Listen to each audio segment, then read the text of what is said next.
Well, my interpretation, and this is as layman as it gets, is that uh, knowledge is expanding exponentially.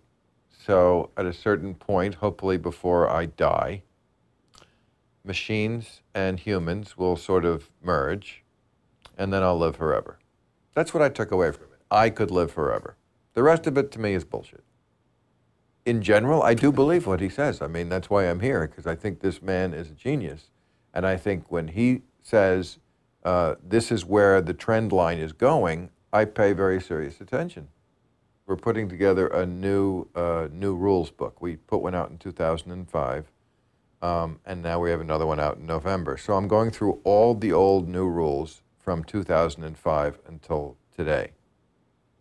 Well, I mean, it's hysterical what we were talking about 3, 4, 5, 6 years ago.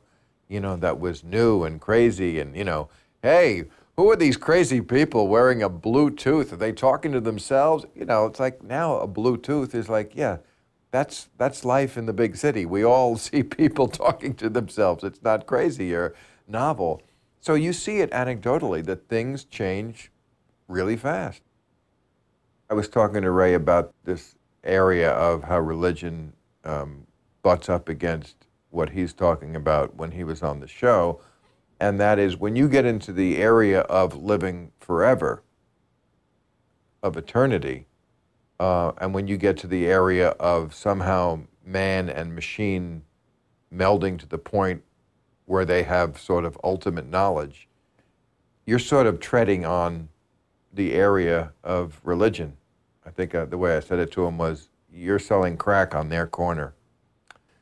And somebody's going to get mad at you for that because, you know, that's what religion has always had as a monopoly, is that even science could not answer that question. What happens when you die?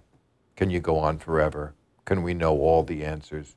Even scientists have said, look, this isn't something we can approach. I do have a personal animus toward religions that try to use technology. You know, I think if you are a religious organization and your beliefs come from Bronze Age desert dwellers, people who did not know what a germ or an atom was or where the sun went at night, you really shouldn't be using Facebook or cell phones, you know? I mean, and I would say the same thing of the Islamic religion, you know?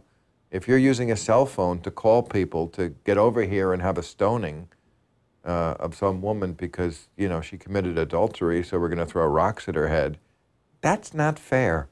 You have to pick a century. You can live in this one or you can live in the old one. You can't live in both.